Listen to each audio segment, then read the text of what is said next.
Kira ya.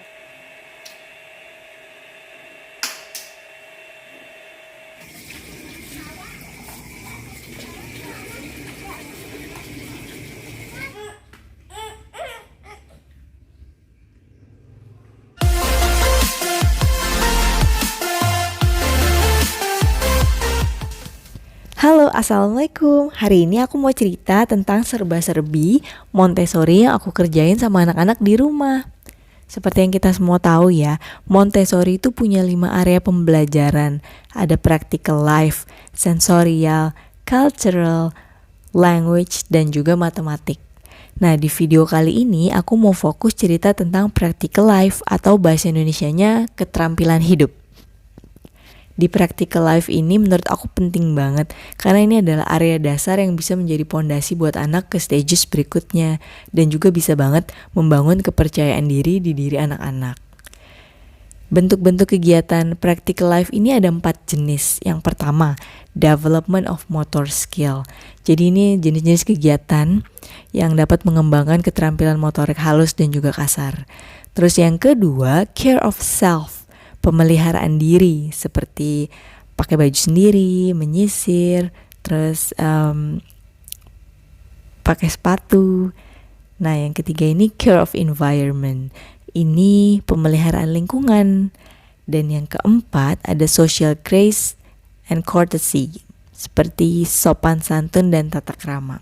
Di video kali ini aku mau fokus cerita tentang care of environment.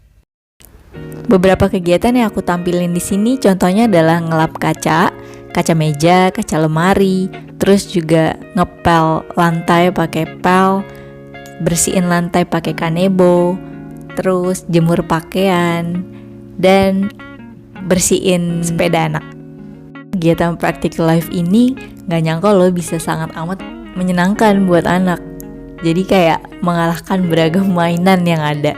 Kan di rumah banyak banget mainan ya, tapi kadang-kadang anak tuh bosen kan mainannya dia. Walaupun udah kita rotasi, udah kita ganti-ganti gitu, tetap aja akan ada satu titik di mana dia bosen. Nah, menurut aku saat kita udah kehilangan ide mau ngapain lagi sama anak, yuk ajak anak untuk bantu bersih-bersih rumah nih. Karena sebenarnya mereka tuh seneng banget ngikutin atau mengimitasi apa yang orang dewasa kerjakan, terutama bersih-bersih rumah. Kalau dia dikasih kesempatan ataupun ruang untuk ikutan join, pasti mereka seneng banget. Care of environment ini bisa dilakukan di beragam tempat di rumah kita ya. Bisa di kamar mandi, kamar tidur, tempat bermain anak, di dapur, di halaman rumah, atau misalnya di halaman belakang kalau ada kandang hewan ataupun akuarium ya. Semua area rumah tuh bisa banget kita jadiin ajang untuk mereka melakukan kegiatan-kegiatan Montessori. Jadi kalau teman-teman mungkin yang taunya Montessori itu kayaknya harus punya beragam material deh di rumah yang harganya mahal-mahal, yang dari kayu-kayu itu. Sebenarnya enggak juga ya teman-teman. Karena sebelum kita menuju ke area yang tadi material-material beragam, itu anak-anak harus dipupuk dulu untuk menjalankan beragam kegiatan di stages awal ini nih, yaitu practical life. Karena untuk menuju tahapan nanti anak-anak butuh berkembang di area motorik mereka, terus juga kemampuan mereka dalam kemandirian ya, dalam melakukan beragam kegiatan, terutama untuk dirinya dan di lingkungan sekitarnya. Nah, kegiatan-kegiatan seperti care of environment yang aku lakukan bersama anak ini bisa memberikan banyak manfaat ya teman-teman. Anak-anak tuh bisa merasakan yang namanya punya kontribusi. Jadi anak diberikan ruang untuk melakukan aktivitas-aktivitas yang sama seperti orang dewasa lakukan gitu. Contohnya apa aja sih? Contohnya tuh seputar nyapu, ngepel, terus kayak buka tutup botol, buka kardus, kunci pintu, atau segala hal yang bersih-bersih sifatnya di rumah. itu merupakan aktivitas Montessori loh teman-teman. Karena kita mengajak anak-anak kita tuh untuk punya responsibility terhadap dirinya dan lingkungan sekitar. Nah, yang paling penting juga hal ini tuh kita dapat mengajarkan tahapan aktivitas ya ke anak. Jadi dia tahu sequence, kapan mulai, kapan berakhir. Karena anak biasanya tuh kalau bermain kadang suka gak berhenti ya. Nah kalau ini kita bisa ngajarin pelan-pelan tentang sequence, kapan harus berhenti. Nah terus juga bisa meningkatkan fokus dan juga konsentrasi. Nah ini balik lagi, ini adalah bekal banget nih buat misalnya nanti kita pengen anak kita tuh mudah dalam belajar matematik, belajar membaca, atau rajin menulis misalnya.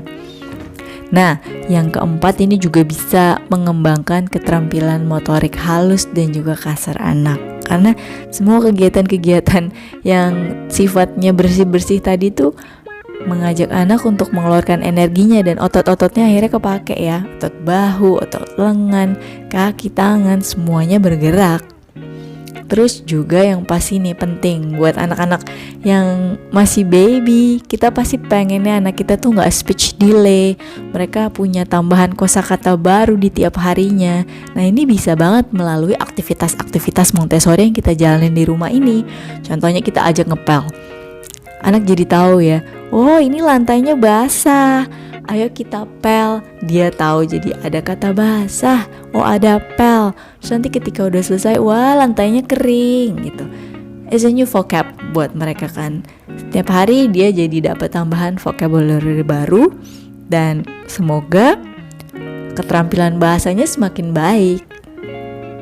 Terus juga ini ajang banget ya buat kita bonding sama anak. Karena melakukan kegiatan bersih-bersih di rumah kan butuh role model ya.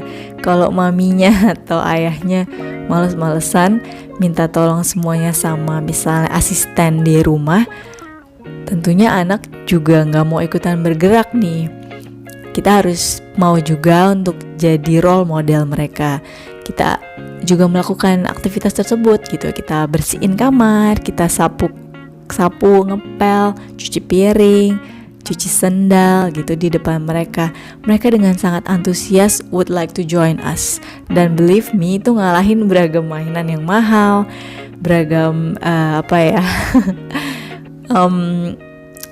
tontonan TV misalnya. Ini mereka akan excited banget dan punya rasa kebanggaan tersendiri itu dan memupuk rasa kepercayaan diri mereka ya.